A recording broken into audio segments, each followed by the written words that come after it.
All right, gang, we're going to get started. Even though I'm having all kinds of technical difficulties, this should be a fantastic lesson that you can even be prepared and think you have everything dialed in and still something go wrong.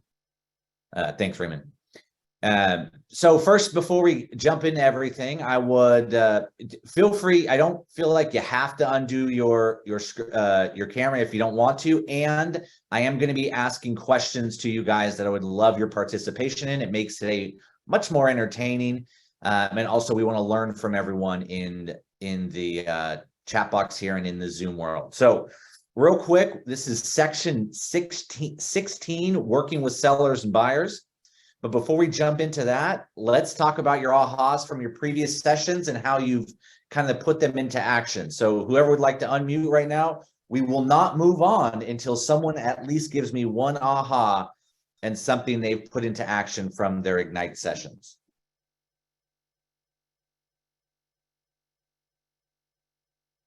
In my case, just be consistent or start small with a command. I love that. What have you started so far, Warren? And kind of explain a little bit more what that means. Like, what is your first focus getting into command? Using my the command app in the phone to do the follow-up or just follow the reminder. Just one person at a time. Yeah, so Love that. I think, and you'll hear us go over it today. Technology is your best friend. Automation is your best friend. It shows that it makes your customer experience seem that much better, creating that Disneyland experience. Think about when, and Stacy, our MCA loves to use this as an example for us on the team and just creating a Disneyland experience for everyone inside the office.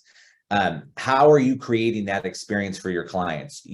We're all consumers as well in different aspects, right? We don't buy houses from ourselves, but we sure know what customer service looks like and what a great experience looks like.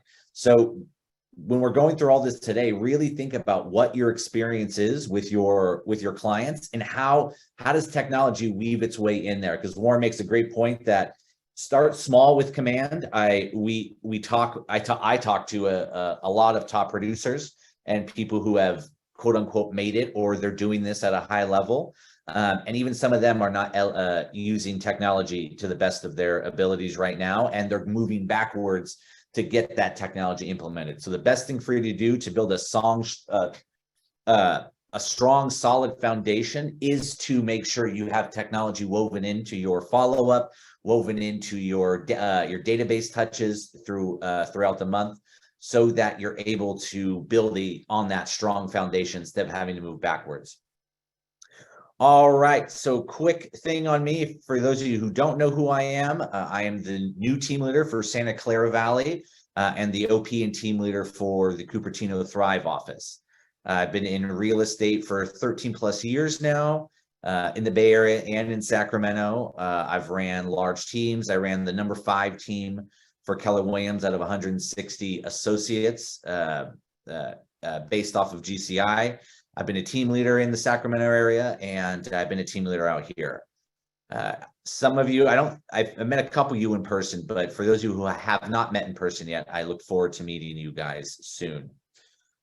All right, so before we jump in to today, is there any burning questions on your guys' minds as you've been implementing some of this stuff or things you've been hearing as far as education is concerned that you would want to bring up or make sure that we touch on today?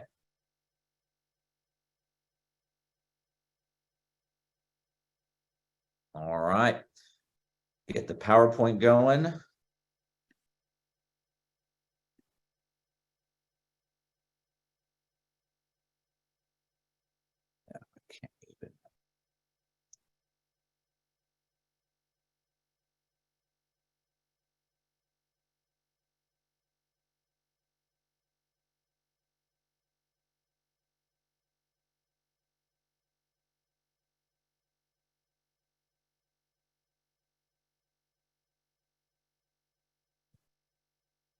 All right, can you guys tell me if you can see the slideshow?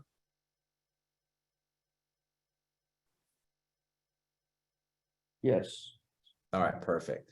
So unfortunately, you're going to have this weird, and I'm sure you see a little weird box at the top here. That's going to have to stay there, and I'll move it around. But because for some reason I can't use the second screen here, that's going to have to stay there. All right, so let's jump in. We're going to be talking about working with buyers and sellers today. Has anyone, I think a couple of you have, but for those of you who have closed transactions, please share. I can't even change the, oh, it goes, okay.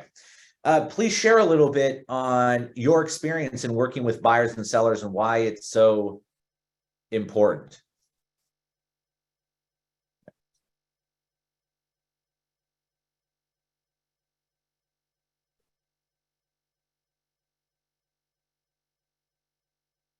Well, I'll tell you why it's so important.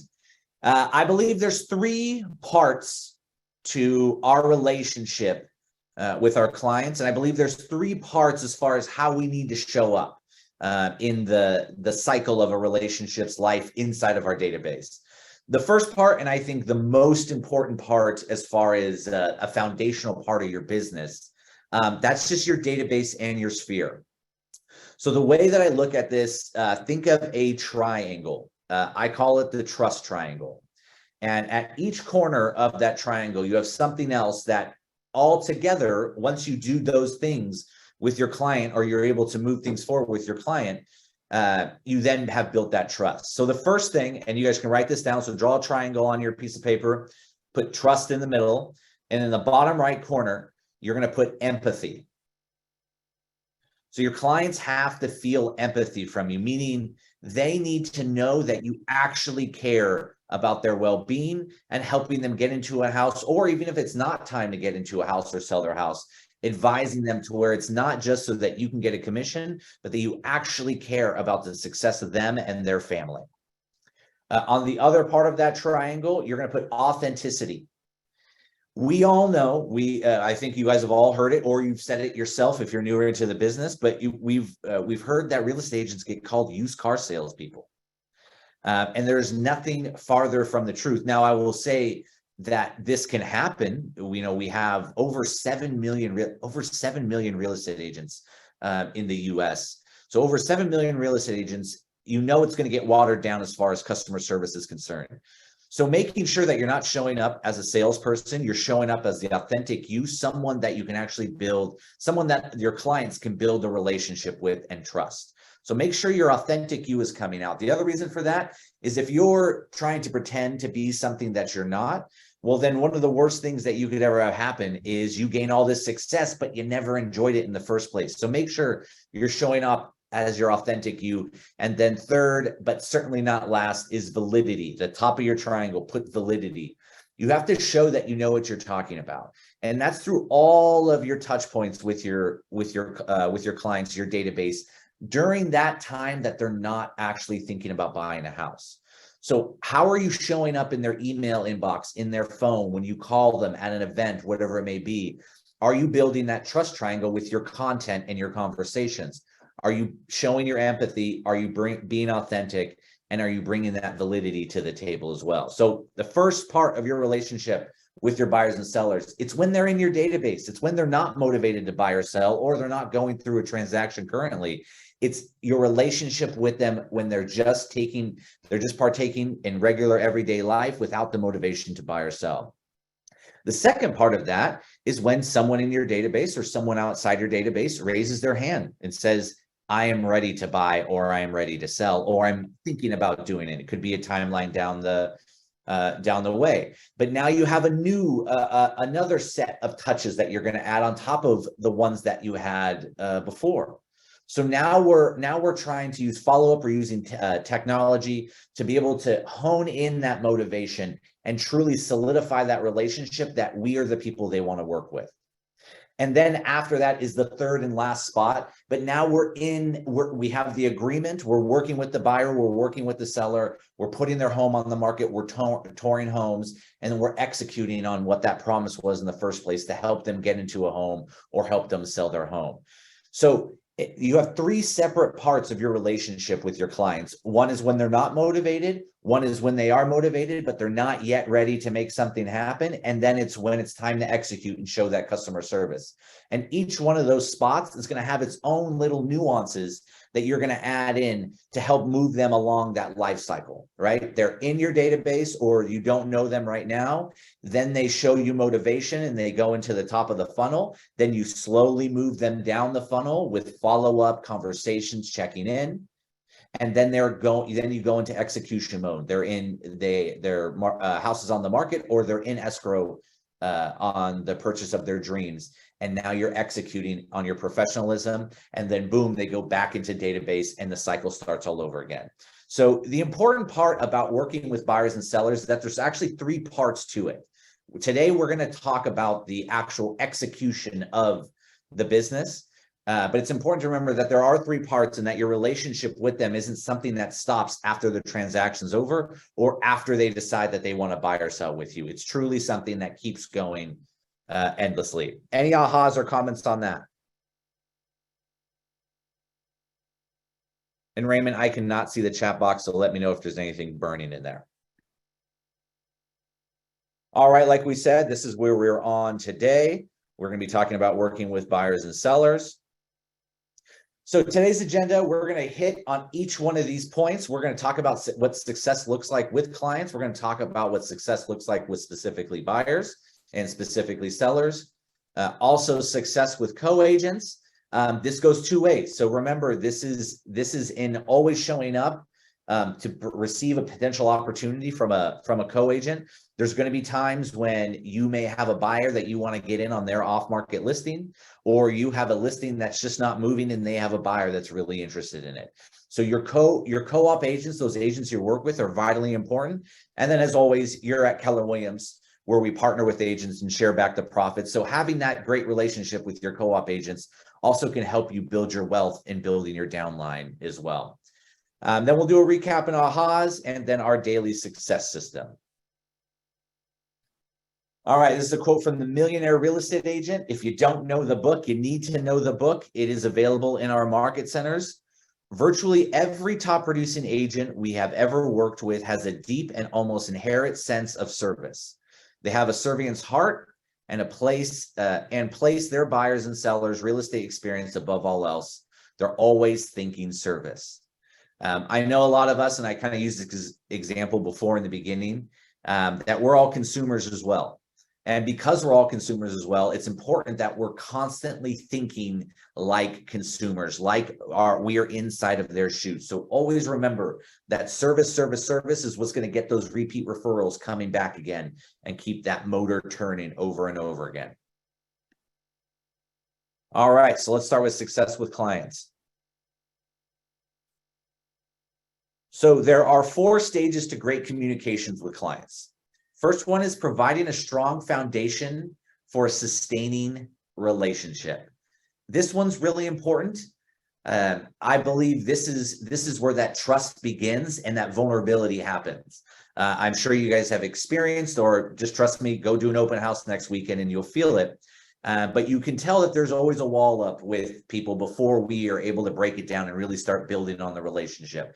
But it's key that we start taking brick by brick out of that wall that those clients have up before we've actually built the relationship.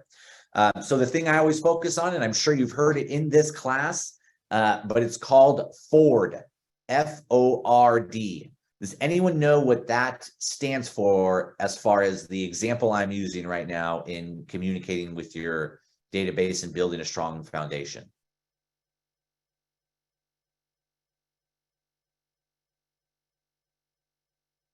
All right, well, I'll tell you. So FORD, F stands for family. When you talk to your clients, do you know their family? Do you know who they're married to? Do you know their partner's name? Do you know their kid's name? Do you know their dog's name? Ask about their family. Number 2, occupation. Talk about work. How's work going? Where do they work?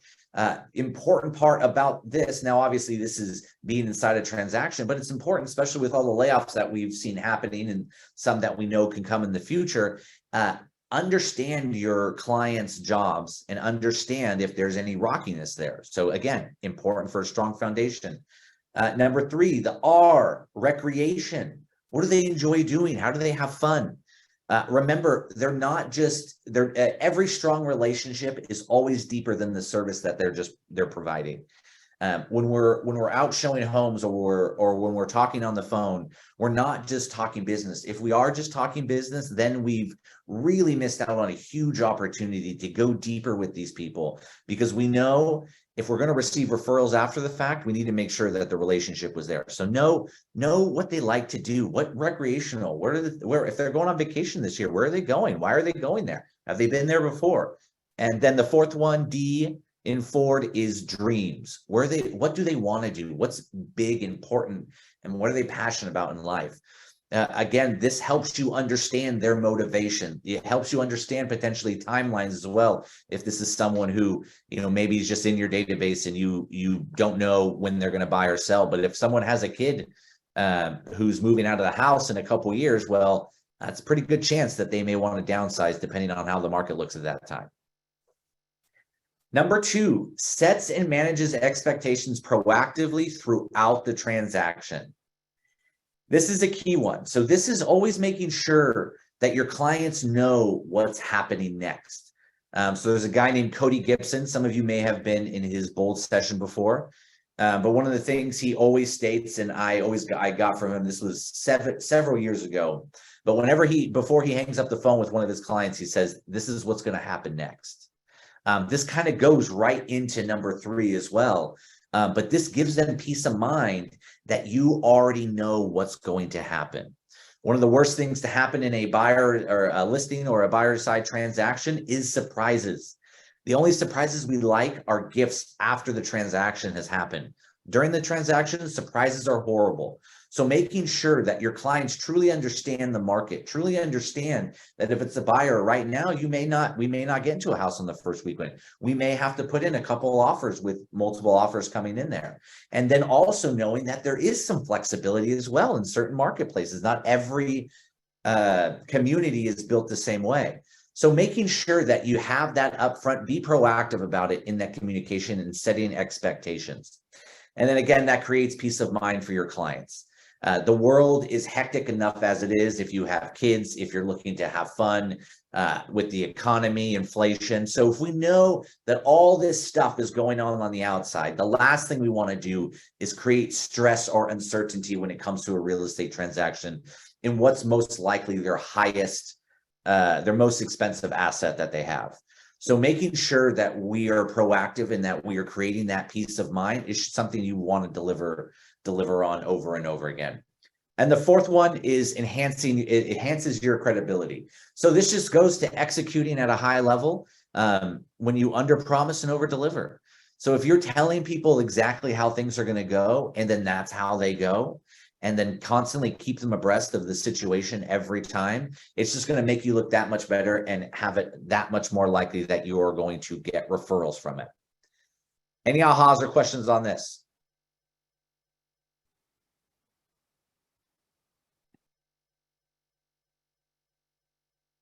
All right. There are 3 levels of service: purpose, value proposition, and fiduciary. Purpose. Masters of service have a clear understanding of why they should be hired and can articulate to anyone at any time why they should be hired. Great service begins with a clear purpose for why someone should work with you. Think of your elevator pitch. And this is something I always challenge people with. There's lots of, again, like I told you, there's 7 million real estate agents in the US.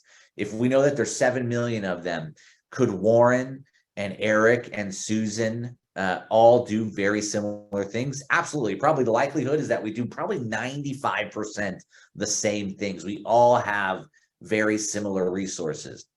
So what separates you? Is it your customer service? Is it that you'll go the extra step? So think about what your purpose is, and something, if you guys ever want to talk offline, shoot me a text. Building your mission statement, your why. What is your big why and why you want to help them?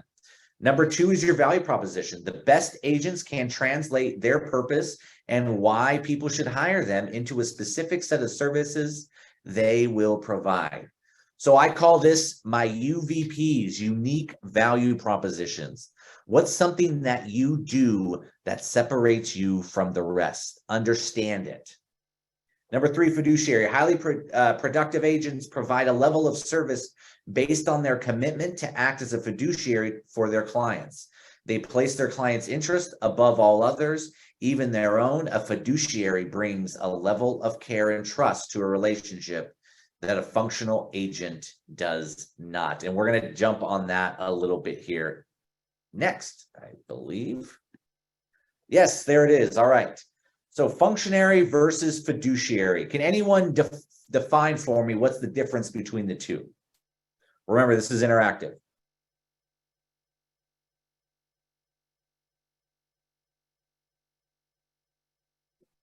All right. A functionary has a specific task relationship with clients. They do the job by dotting the I's and crossing the T's. A fiduciary is in a high trust relationship with clients and always put their clients' best interests at the forefront, even before the agent's own. Now, I think one of the simplest and easiest functionary versus fiduciary when it comes to, as far as an example is concerned, is technology in real estate today. So when we think of Zillow, Realtor.com, Redfin, that's technology trying to act as fiduciary. That's Zillow acting as, we have your best interest at heart. We want you to find the best home possible. We want to help your family move from point A to point Z with as least amount of stress as possible and with the most money in your pocket. Now, that's what they say up front, but we know on the back end, there's not people on the back end. And that's where the relationship truly takes over and the fiduciary really comes out. So when we find that we're acting in such a way where we're just sending properties to people and showing them contracts and just reading the information that comes in front of us, that's us acting as a functionary. We know that Redfin or Zillow can send them properties. Technology sends them properties, but it's that added step where you're actually fighting for their best interest, where you truly understand, go back to Ford, where you truly understand your client and have that relationship with your client, where they know and feel confident that you're going to help them get to where they want to go because you understand where they want to go. So truly understanding this, I would put a little check mark next to this. There are times, and I'm guilty of this, I think every agent is guilty of this, where we show up like a functionary rather than a fiduciary. When we're operating like a fiduciary, that's when the referrals keep coming in, because those clients know that if they get a functionary or they get a fiduciary, they're going to pay them the same cost most likely. Maybe you can get a functionary for cheaper, but the key thing is cost versus value. With a fiduciary, you're truly getting value. Functionary, you may be able to get some cost savings, but what we're here to do at the end of the day is help them move on with their lives and help them build wealth. And you do not want a functionary to do that. You want a fiduciary to do that. All right, dual agency. So when an agent represents both the buyer and seller, remember your fiduciary commitment to your client. So working for both the buyer and seller on transaction, though this is legal in many areas, it's not advisable, especially as a new agent. So we just brought over an agent from Compass who used to be at a very well-known independent brokerage here for a long, long time. And when they first got in here, this dual agency thing can be, you'll get multiple opinions from multiple people. But when he came in here, he's built his career 30 plus years, and he's never represented, or he's done dual agency in the beginning of his career, but then he quickly realized that he could not be the fiduciary if he was handling dual agency. So he actually brought someone else in on the deal to write the offer and still received part of the commission for it. But the clients really got the true best representation because there was not dual agency in the agreement. Being in a fiduciary relationship with your client means making all the decisions based on their best interests alone. This is challenging when you're working for two parties with competing interests. Will your buyer expect that you're telling them everything about the house, even items that may not be required to be disclosed? Will your seller expect that the offer you are making on behalf of your buyers is their best offer, since you have knowledge of their pre-approval amount and finances. So at the end of the day, I know we like the look of a check that has both sides on there, but the first reason why we're getting paid is because we acted like the fiduciary. So your best bet is to always, when it comes to dual agency, sidestep it if you can.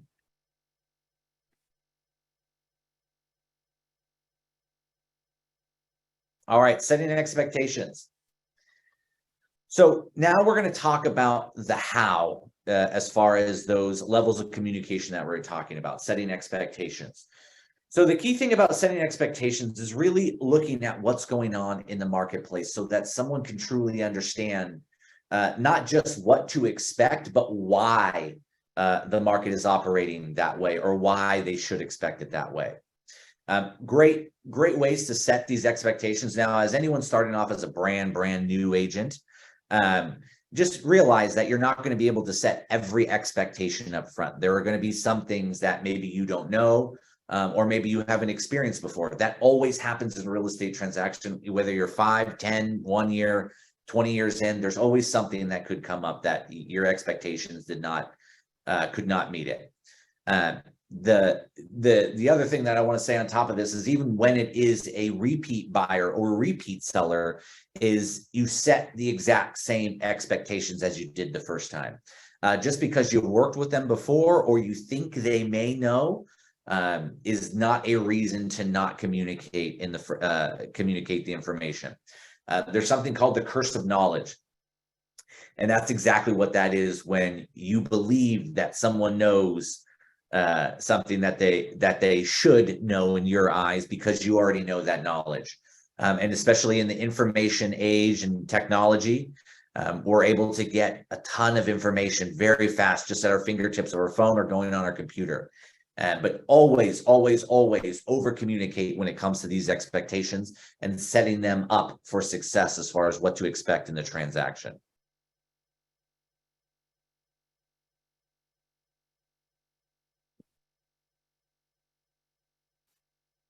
All right, so this is an example for reviewing a transaction timeline. So screenshot this. You should have it in your booklet as well. But this is a fantastic one if you've never closed a transaction before, to copy from and kind of just start going from there.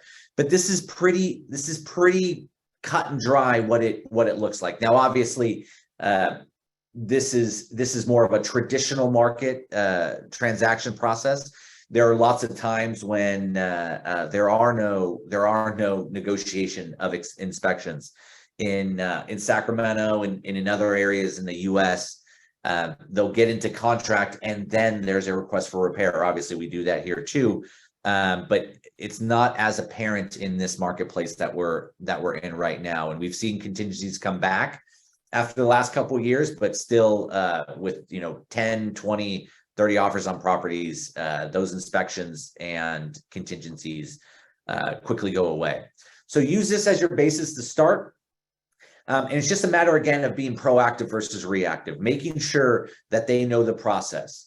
The other beautiful thing about this is inside of this, you can kind of also dial in little checklists for yourself as well. So when it comes to negotiating the terms, so that you're making sure that you know exactly what comes next, give yourself little notes underneath each one. When it comes to vendor coordination, give yourself simple guidelines to follow. If it's a seller, then these are the vendors to call, right? If it's if we're looking for inspections on mold or foundation, these are the people to call. Have a couple people on hand to be able to call. Don't wait until you've gotten under contract to have this conversation here.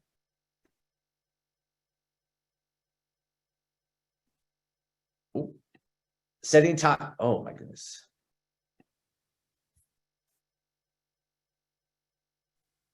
There we go. Setting time expectations. Sorry, can I ask a question? Yes, absolutely. Yes. Basically, regarding the mold inspection, guys, do we have a list of these different like vendors have the better firm in the industry? because I'm new here. I don't know any inspection letter, company or like a title or kind of appraisal or home Yeah. warranty. So best thing to do is to so I always do one of two things, especially brand new in the business.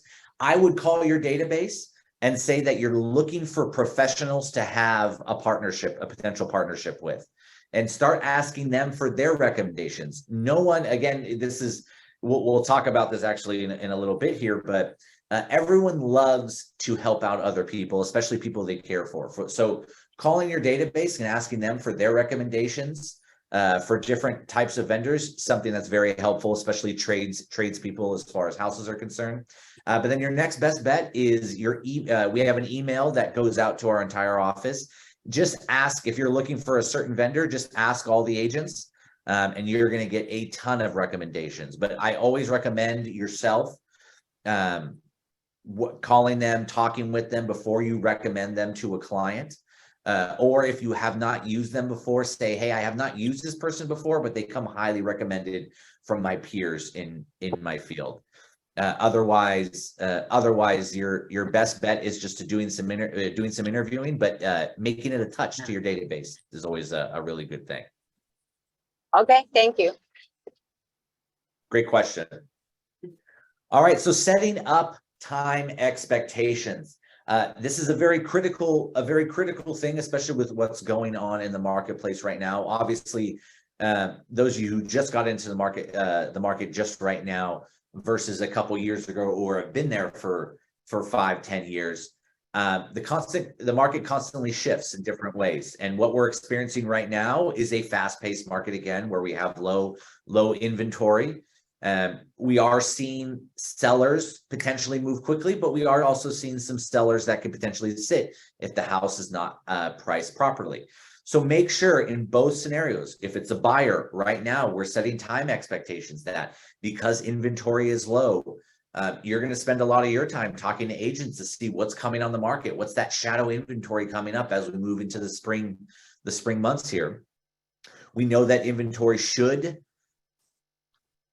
past data has shown, it should go up, and there's a potential that the inventory does not go up. So are your buyers aware, and do they understand that it could be a couple weeks or a month before they are able to get into a house? Are they prepared to fight that battle of multiple offers and not getting one accepted? So making sure you're setting that up front. And then same thing with your sellers. You're in a unique spot right now where we have somewhat of a traditional market in some places, but then most other places, we're still back to that very high, fast-paced sellers market. We've seen the market pick up quite a bit in the past month or so. And so making sure your seller is understanding that we can't price a home back in 2021. Right now, if we did, then there's a chance we sit on the market a little bit. But if you're willing to price it at today's market, there's a chance that you could actually get $100,000 to $200,000 more in multiple offers by pricing it right. So making sure that they understand what the timelines could be. Any questions on that?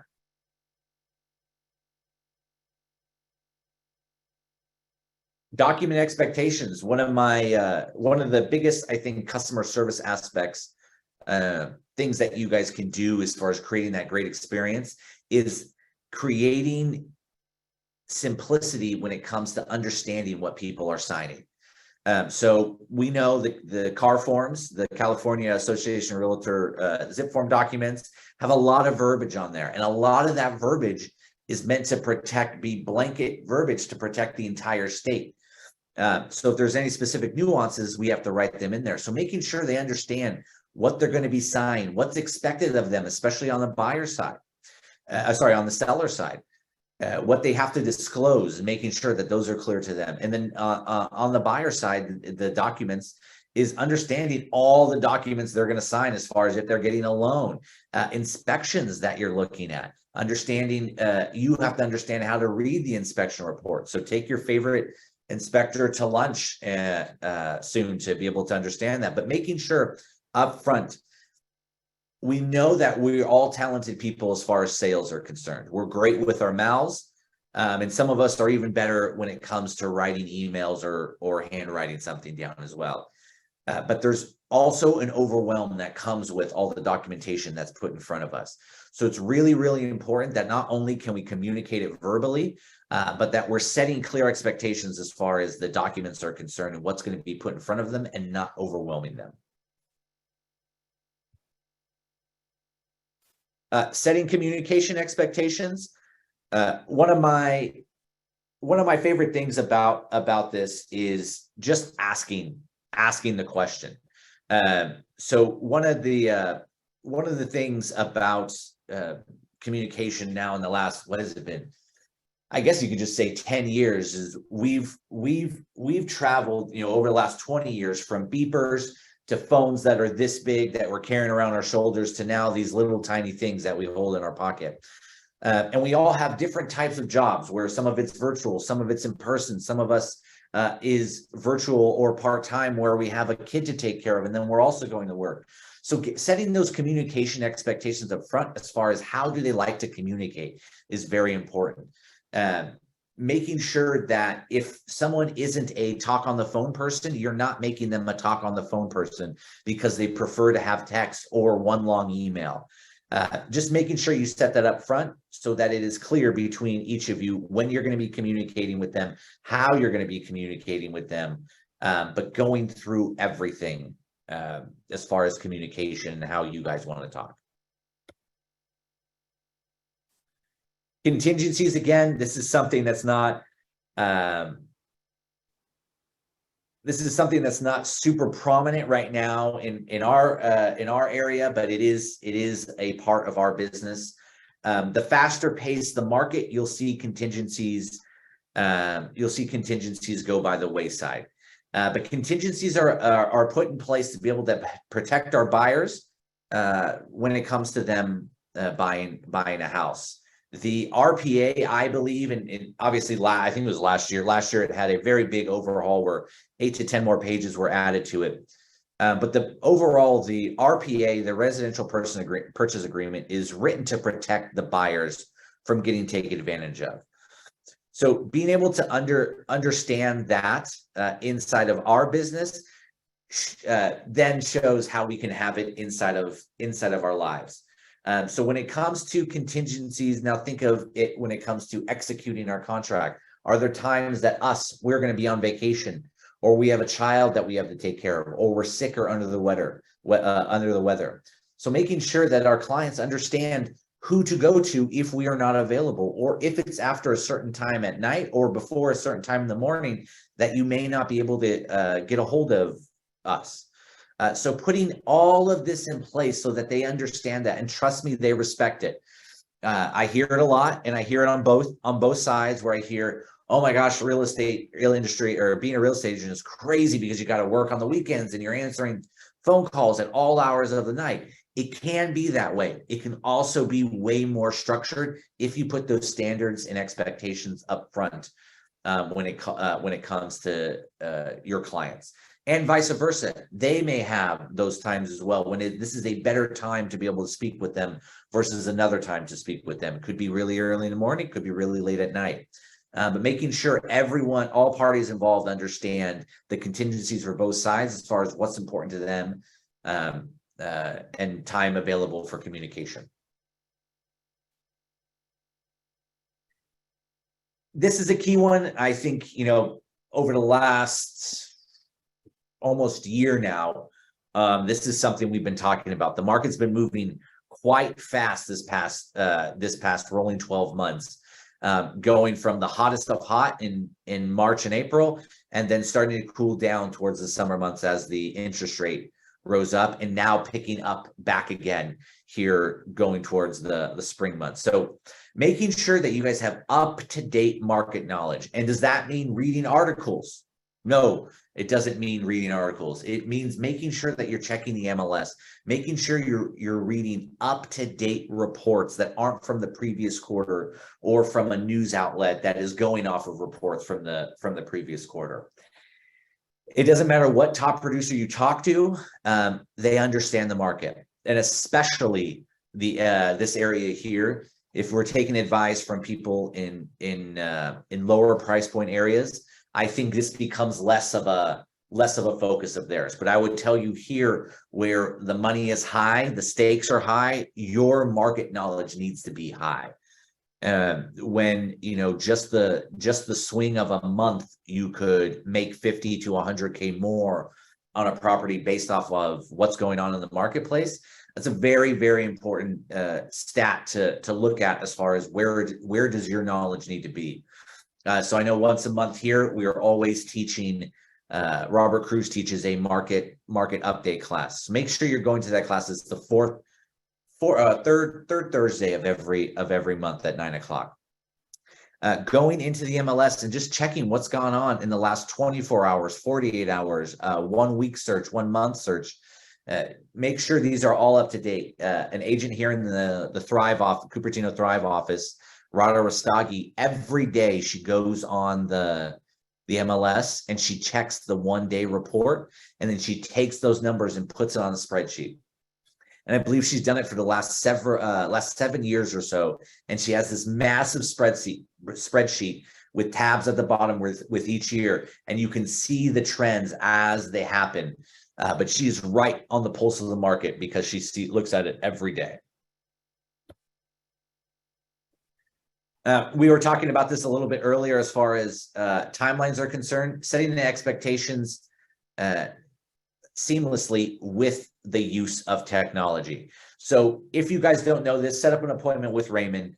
But there is a way while you're working your transaction and you're moving them through opportunities, you can have opportunity checklists. And inside of those checklists, every time you have an option to select if you'd like to do it or not. Every time you select that you've completed something off that checklist, it will send notification to your clients that something was done. This is ultimate transparency and communication and letting everyone know where you're at inside the process.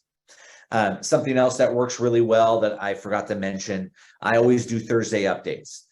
So the reason I chose Thursday was I always feel that Friday, Saturday, Sunday are open house days, are days to go out and take people to go look at homes. So if I'm talking to a seller, I talk to them on Thursday because now we're geared up, ready to go for an open house and have things happen going to the weekend.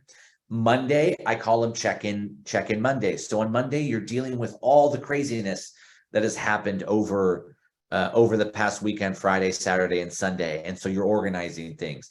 And now you're setting up your goal for your next weekend of showings or open house at the property.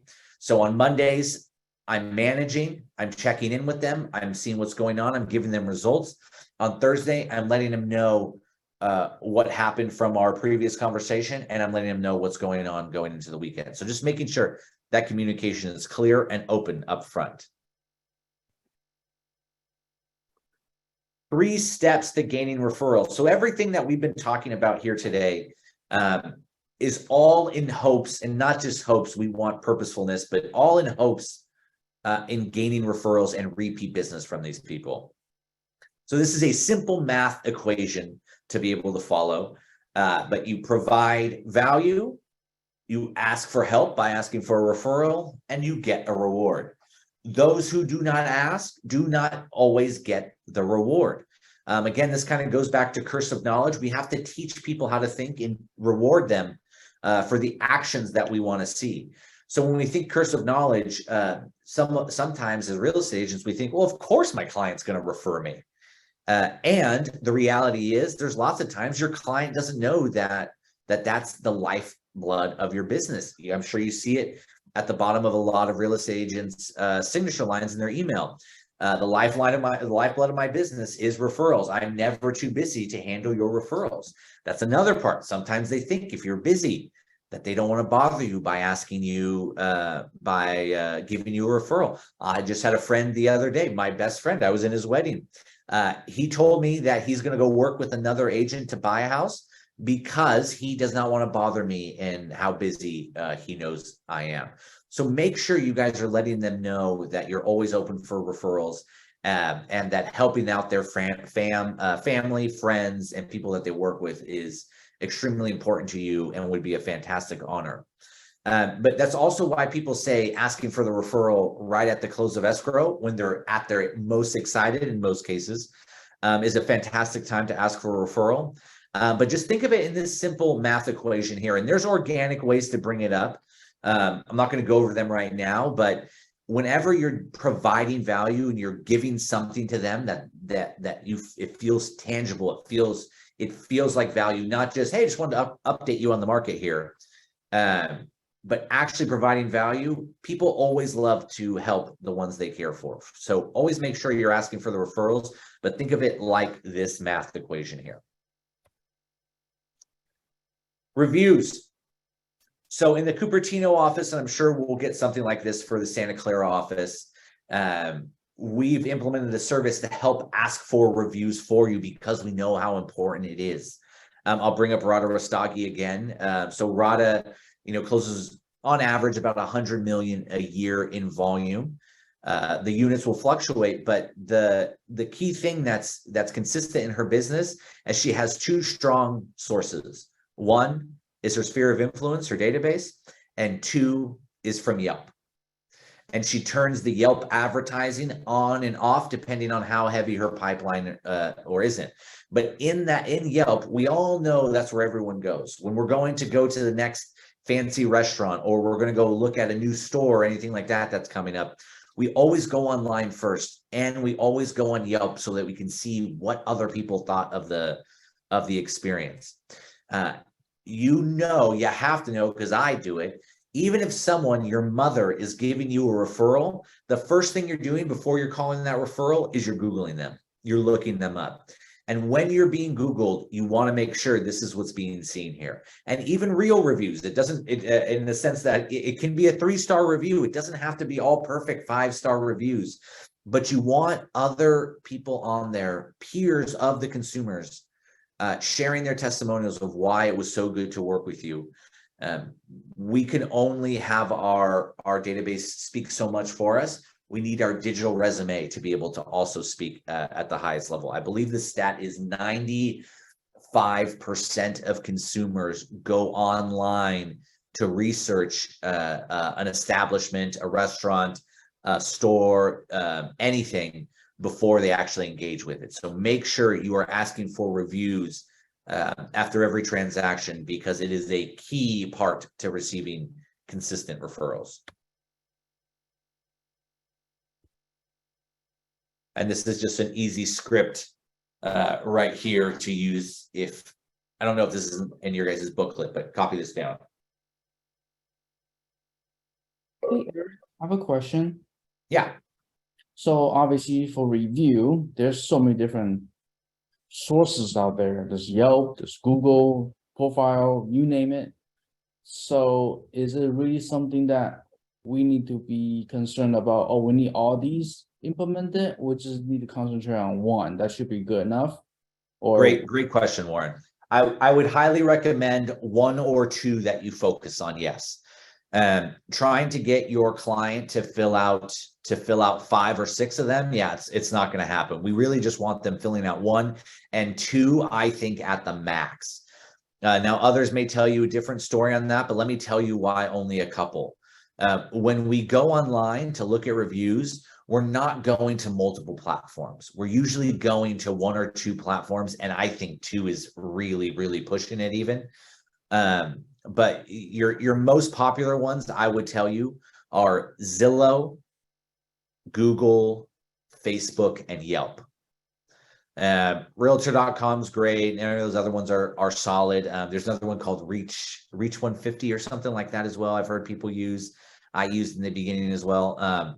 But for me, my favorites are Google, Google and Zillow. If you were going to do anything, Zillow is still very, very, obviously we know that, very valid in the marketplace.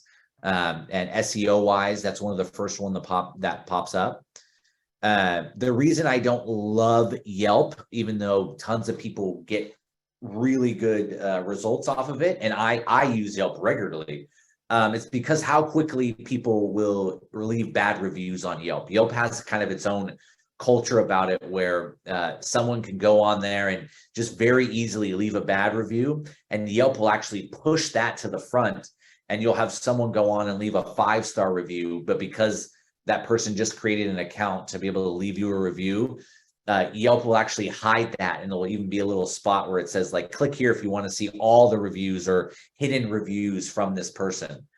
So I've always had a little bit of a struggle with Yelp when it came to that, but it's still a fantastic place to be able to get reviews. And even if you're not getting reviews on Yelp, make sure you do have a Yelp page. Great question, Warren. Seller reviews. So I don't really need to dive deep into this, but seller reviews are just as important as buyer reviews. But so when you were looking at seller reviews, the client's home sold quickly. They got their asking price or above. They were impressed by the service. So those are when those things are happening, it's time to go get that seller review. And more often than not, we're seeing these things happen in our marketplace. Next one on the buyer side, things that can happen. Buyer found the perfect home quickly, a little tougher to come by right now. The agent negotiated a great price, very doable right now, depending on the property. The transaction went smoothly, again, very doable right now. And they were impressed by my service, always doable. That they were impressed by my service could replace number one right now. The harder you work and the more action you are showing up front is how they're going to get into a home quickly in today's market as it sits today.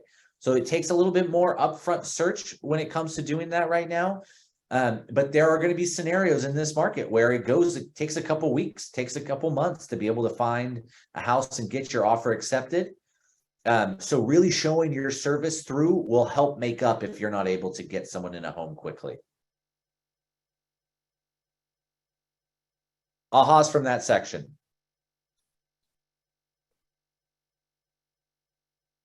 All right, now we're going to talk about working with buyers, success with buyers. So this is from 2021 National Association of Realtors Home Buyer and Seller Survey. This is what buyers want most from their agent. Now, I want you guys to use this as a cheat sheet. I've been in the business for 13 plus years, and this does not change much, only by a couple percentage points. So the graphs that we're going to show you here today, this is literally historical data telling you, don't try to reinvent the wheel, just follow what the data shows you. This is what people want. As you can see, over 52% help us find the right home to purchase. I would highlight this one because I don't want to say this is a no-duh moment. And this is also where you can get into the tricky functionary versus fiduciary area. So what are you doing beyond just setting up a home search for them? How many conversations are you having if you're not able to find anything on the market? How many conversations are you having with real estate agents who do hold lots of listings, who may have some inventory coming up? What does your relationship look like with them? So helping them find the home to purchase, very important that it's more than just setting it and forgetting it on a home search from the MLS or your app. At 13%, helping a buyer negotiate the terms of the sale, very, very important. 11% helping negotiate helping negotiate the terms of the price. And then I'll tell you in that 24% as far as other, 8% was help with paperwork and 6% was determine what comparable homes we're selling for. So you can see the bulk of what you're going to be doing is finding the right home, negotiating the terms, and negotiating the price. Those are the key things that we're going to be focusing on to get great reviews.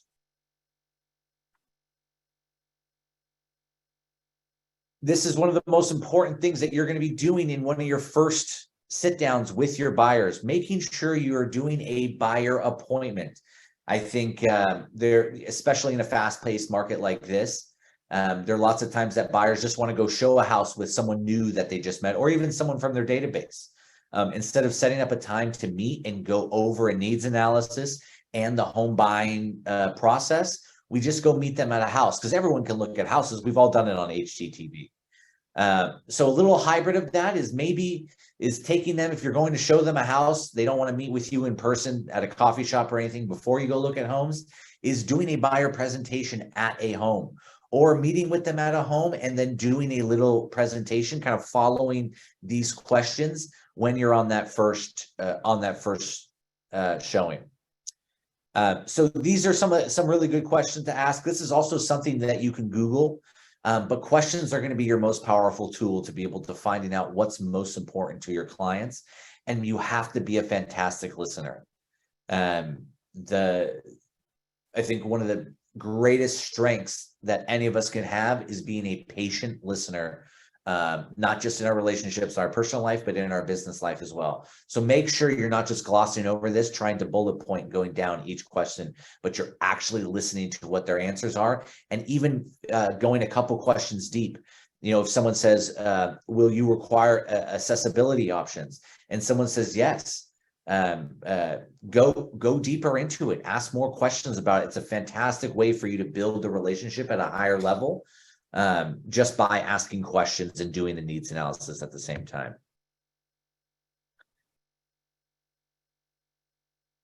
Buyers' lives change or buyers' world changes. Again, this is an important thing to look at. Things happen in our lives every day. This is a good point as to why you need to stay in touch with your database as well, because every day people's lives are changing. So making sure we're revisiting these questions and not just, oh, I talked to you 4 months ago when we first met, and that's what your needs were, and that's the end of it. So if their lives change, or just constantly going back to it, making sure that that needs analysis isn't something that's getting stale, and you're constantly reiterating, is this something that's still important to you as you're looking at homes and as time goes on? And then worlds changes. Sometimes people have to pick up and move to a whole different state because things just happen crazy, or someone loses their life in their family and money has to go to different areas. So it's really important to making sure that we're not just having the one meeting and thinking that it's done just like that. It's a fluid journey as far as your relationship with your buyers and sellers.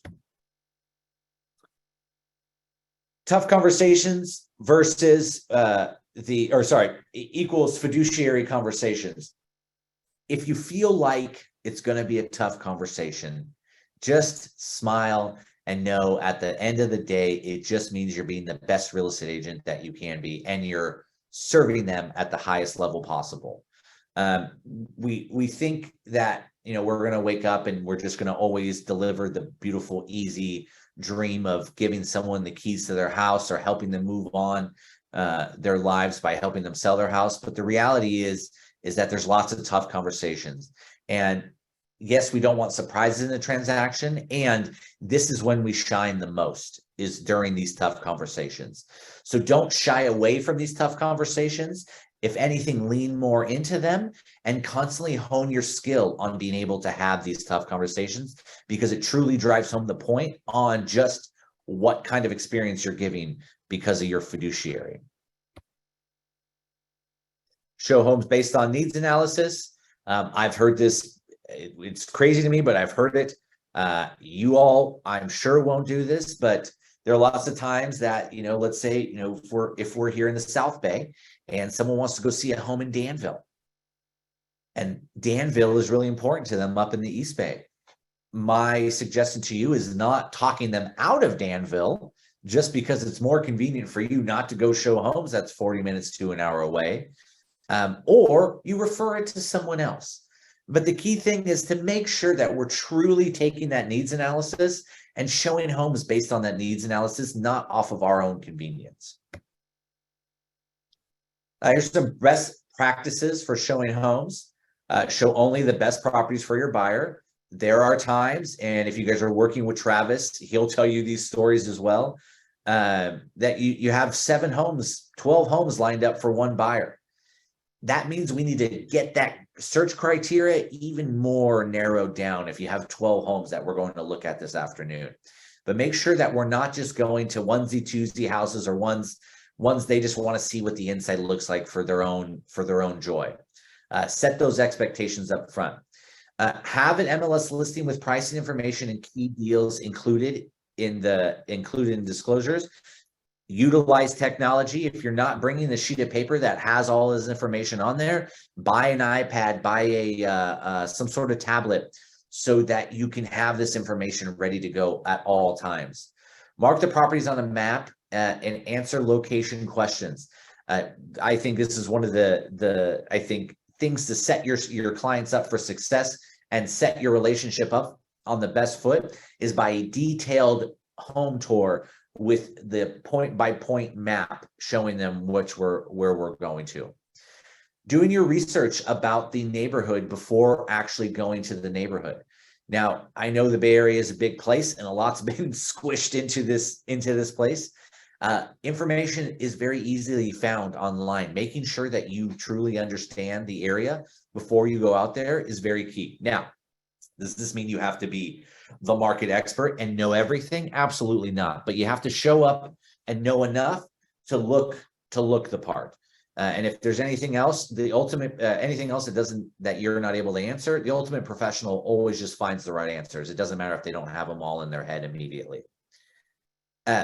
Include recent comparables to answer pricing questions. This is extremely important, especially in today's market, to show people where the market has gone over this past year. It's gone to the highest of highs, it's gone down quite a bit, and now it's picking back up again.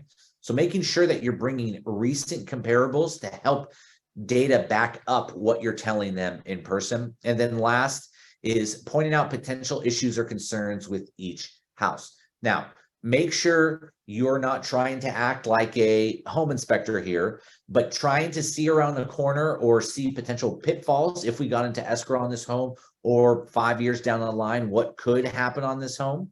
I believe that is a huge value proposition to share, and you can do it too much as well. You don't want to scare people away from homes. We're buying used homes here in most cases. Used homes have issues with them.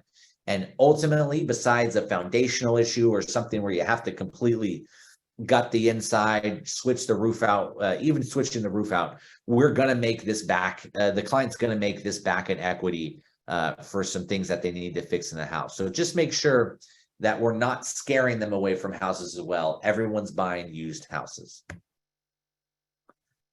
Showing homes means agent interaction. So this is bringing your toolkit. This has been updated, to have some COVID fun in there too, with sanitizing wipes.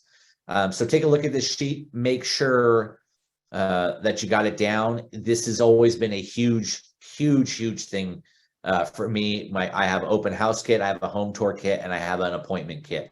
And the last one on in the bottom right there, where it says entertainment for kids, this is where I win over my clients, is my entertainment for kids.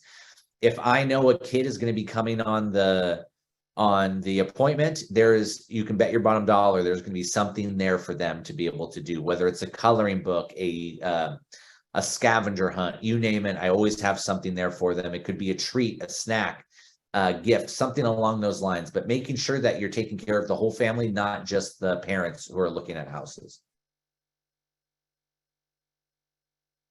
Safety first when looking at houses. Just make sure if there's any alarms or anything like that before you go to a house, make sure it's all set up. And then busy streets, obviously making sure that your clients understand if we're going to look at a house that's on a busy street, letting them know that it's on a busy street as far as parking is concerned, or if parking's in a tough area, maybe it's in downtown area and it's going to be limited, make sure they know that up front. And then if we're going into areas that are not as safe, making sure we're doing it in the daytime. Try not to show homes in the evening. I would always recommend showing homes in the daytime, but just constantly make sure that you're putting the client's safety first when it comes to showing the house. Even if the house is vacant or no one should be there, always knock and announce your presence before you come into a house to see if anyone's in there. Hey, Eric, I have a question. Yeah. Kind of go back to a few slides ahead. Previously, you mentioned about knowledgeable about the neighborhood, stuff like that. Yeah.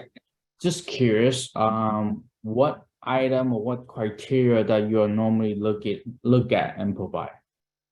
Well, okay, I love this question, but Warren, I'm going to turn it back to you. Now, you think like the consumer. What would you want to see as far as if you were moving into that neighborhood? What were some things you would want to see? Well, most buyer that come into open house, or my buyer, they always ask about traffic, noises, safety, crime, those have, and sometimes school. So that's normally the key items. Yes, completely agree. But you brought up a really good one. Those noises. That's I'll come to that one, back to that one in a second. But yeah, you're right. You guys just want to think like a buyer, if like you were moving to the neighborhood yourself. How close is the shopping? How close is trails, working out, parks for the kids? What are the schools in the area? What is commute times like? So if we're going into a certain area, it's in our apps now, so you better know it. What would your client's commute time be from this house to their work? So I would say absolutely, Warren, everything that you just said and what I just said is the most pertinent information. Obviously HOA, anything, if there's HOA or anything like that in there. But going back to the noises, there are times you're not going to know noises. And I would put that expectation up front that even if you're going to buy a house and you don't have any contingencies for inspections, but there is a new material fact, something that you did not know before you were buying the house, that is something that your client needs to know. That's important still that they make a decision on. So if you don't see that there's a train track, or it wasn't disclosed by the seller, or you just find out that there's a certain nesting bird that makes these weird noises and it just happens to live in the tree right outside the house, set that expectation up front that if one of these become a material fact after we've already gone into escrow and we don't have contingencies, because that is a new material fact, that we would be able to back out if that was the case. So very good point, Warren. Thank you. And what about the crime thing? What would you recommend they look at? I just Google, there's a website I go to that has all the city crime on it, and I look at it. In the Bay Area, your most areas are pretty good, but obviously in San Jose and certain areas, there are some areas we need to watch out for. So I would just be proactive yourself. If we're going into areas where East San Jose, where you feel like it's going to be something the buyers would look at, I would definitely bring it. But just you yourself looking at that map every month and just kind of understanding it. Once you have that knowledge by looking at that map, you'll kind of get it when it comes to showing homes all over the area. And also asking your clients, Warren, how important is safety in the neighborhood for you? Some of them would prefer just to get a screaming deal if kids aren't involved in things like that. Great. And would you be able to share that this is the link or the thing you use? Yeah, absolutely. I can't remember what it is off the top of my head, but I'll find it and I'll send it to you. I'll send it to everyone in here. Raymond, can you grab or just write down or Abigail, just give me a list of who's in the class right now. All right. Our job is to sell homes, not to just show homes. And what this means is sometimes we just get happy that we have someone who's wanting to show homes, look at homes with us, and we think that's going to lead to a commission. And it does not always mean that. I just talked to an agent 2 days ago who was telling me how they were touring with this person for 6 months and on the ball for everything, but ultimately wrote an offer with someone else. So making sure that you guys understand our job is to get the homes sold, not just to be a showing agent and tour people around properties. Here's some reasons buyers hesitate. They are afraid to commit, especially with uncertainty in the market. That's why you see the market shift quickly in certain times. Our interest rate is still as high as it was a couple months ago, and yet we're seeing more and more things in the market, more and more activity in the market. And part of that is because there is more comfort. They're more comfortable with what the economy is doing right now because it's stabilized just a little bit and just a little bit. And so when they're afraid to commit, they're always going to be afraid to commit. So when that's in there, you know that that's going to end up being a hurdle to you. Number two is they don't like some minor detail of the home. This is where your skill level comes into play. I will take you back to mid 2020 when home prices were just going through the roof like crazy. And I had a buyer who was just finding every little thing wrong that they could find with the house. And I had to actually tell them that they were literally stepping over equity by letting these homes go off the market. And in those 6 months, it took them to find a house just because they were unwilling to write the offer to get the strongest offer to get the house won, because they were just focused on minor details in homes that could be fixed, cosmetic fixes. Number 3, they feel they haven't seen enough homes yet. Trust me, you've seen enough homes. This is also an expectation thing. So when you're meeting with your buyers and you sit down with them, putting the expectation out there that when most buyers work with you, that they see 4 to 6 houses and then they're writing an offer on their dream home. If we don't put that expectation up front that they could see a home that they love and be done and be good to go, then there's a chance in their head is, well, I like this house a lot, but let me just see a couple more. And then by the time they go back to that first one, it's already gone. So make sure you set that expectation up front that you could see the house that you want and it's time to jump. We got to go right now because it may not be there if we snooze.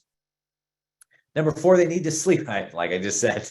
They need to sleep on it and or get the opinion of a trusted advisor. You should be the trusted advisor, but this happens obviously.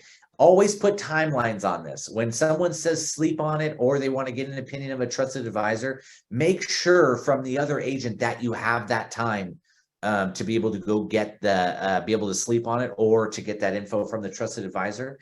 And also communicate to your clients the risk they're taking by waiting to write an offer. I'll never push someone into writing an offer if they're feeling uncomfortable with it. And I'll always advise them that it is totally their call. I'm the first mate on the ship here. They are the captain. And just know that if you do sleep on it, are you going to regret it if you lost it tomorrow? If not, then yeah, absolutely sleep on it and we'll make the decision tomorrow morning. But if you will regret it if it's gone tomorrow, then we should make the decision here today if we are going to write on this house. Guidelines to facilitate decision-making. Always go back to their motivation. We are all motivated by our why. Motivation is what makes us move. So always go back to their motivation and why they're in the market in the first place. And this is also a good example. If you have a buyer who's not very motivated, things can go sour if you're just turning into a showing agent. Well, I'm realizing I'm way behind on time here. My goodness. We'll go success with sellers real quick. So here's what sellers want the most from their listing agent. 21% help with pricing the home competitively. Again, know your marketplace. 20% help the seller market the home to potential buyers. 16% help sell the home within a specific time frame. And then 16% help the seller find ways to fix up the home and sell it for more. So again, there's even less in this one with only 27% as far as the other is concerned. And the others were help the buyer find a home at 12%, help negotiation and dealing with buyers at 6%, and help with paperwork inspections and preparing the settlement at 5%. So the bulk of what your clients are looking for are right here. So how do you show up in each field and what is your knowledge in each one of those areas as far as helping the client solve the problem? If you know these are the 4 areas that they need help with, what are you going to do action-wise today to start really building your value in those areas and knowledge? Seller needs, price, time frame, and conveyances. So making sure they understand as far as when they transfer title and everything along with the process and them going to move into their new home, have to make sure that everyone understands what it's going to look like so that everyone is ready, willing, and able when the time comes. Same thing we talked about before. So sellers can control the price and condition. They do not control what's going on in the marketplace marketplace whatsoever, but make sure that they are the most knowledgeable as far as these two areas right here, because this is what they are controlling, and this is what we are controlling as far as when we put the home on the market, how it's going to look. Sensitive seller conversations, odors from pets. I know it's tough to have this conversation, but your cat, the cat who keeps peeing in that corner, it's making your house smell and the value go down. Odors from pets, smoking, mothballs, or unclean conditions. Smoking is a huge one. Cluttered conditions in the house. Make sure you advise on that. Everyone likes a clean and tidy space. Deferred maintenance. It's one of the easiest things to get done before you list a property. Personalized decor. Removing sellers for showings. Your sellers should not be there for showings. Illegal activities. There should be no methamphetamines being created inside the houses. Guns inside the house, not very safe. And then cash, jewelry, or other expensive items inside the house. The other thing that I would say on this one as well, that there are times that are certain cultural foods that can cause the house to smell a certain way. So I'm not telling you to have people change the smell, but make people aware that if there is a certain odor of food or anything when you walk into the house, that it's going to make your clients think a certain way. So always come potentially with your own smell kit. Do you have a candle that you love or an air freshener? Some people bake cookies at homes, right? I have one gal who bakes cookies at her house and then she brings them to the house. But have your own personalized smell. Caroline Woe in the Burlingame office, she has her own personalized smell that she takes to every listing. So every Caroline listing, you're going to have the exact same smell. All right, great agent communication provides a strong foundation for relationship. We talked about this. Sets and manages expectations proactively, proactive versus reactive, creates peace of mind for your clients, and creates credibility. This is a really good one to touch on before we break here, but equal housing opportunity. Remind the client of their obligations under Fair Housing Act. Discontinue representation of the client if they violate it. Report the incident to your broker immediately. Fully document the situation and consult an attorney if uncertain. This happens and we don't know that it's even happening because it's a systemic thing. People were raised a certain way. Laws change. I'll give you an example. If we were representing a rental and it was Section 8 housing and someone called and said, hey, do you guys take Section 8 housing? And you said no, that would be a fair housing law violation. So again, make sure you understand the fair housing laws. And it's something to just constantly have in the back of your head because there's an unconscious bias out there that how people operate. And someone may not be doing it on purpose, and it still can be done in the matter of handling business. And then last thing on here is no commission is worth your reputation. Make sure that we're always following the Y4C2Ts when it comes to how we operate our business and how we show up in our life. I'm not going to get into the 14-step marketing plan for listings, but meet with Kelsey. I think someone's on the call who's used Kelsey's listing presentation before to convert a listing. It's already built for you, but utilize the things inside your that we provide you as far as marketing is concerned, and just follow it to a T. Travis, if anyone who is in productivity coaching or anyone wants to meet with me to go through marketing listings, more than happy to do that with you as well. All right, ahas from today.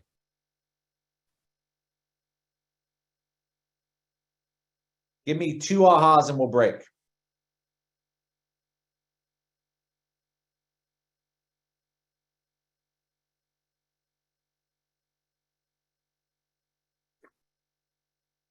Just 2 ahas. No one? No valuable information you got today? Hey, good morning, Eric. This is Vrushali. Hi, Vrushali.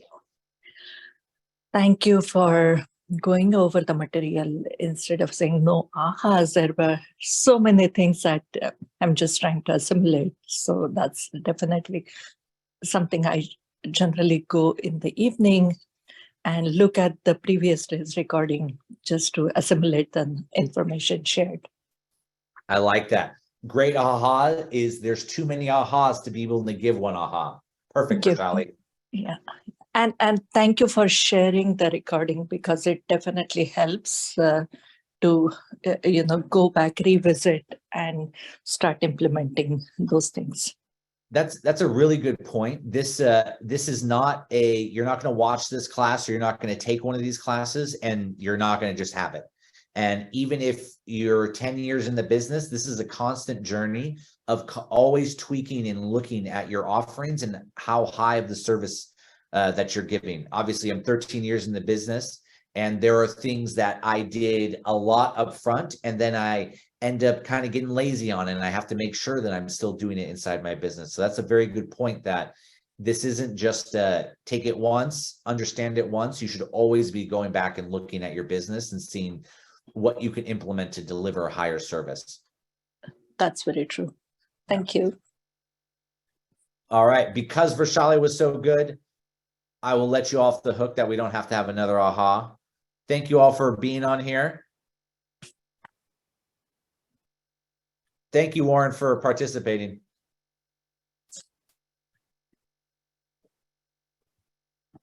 Thank you. Have a good day, everyone. Bye, Vishali. Bye. Thank you. Thank you. Bye. Bye, Thanks, Robbie. Tony. Bye, Julia.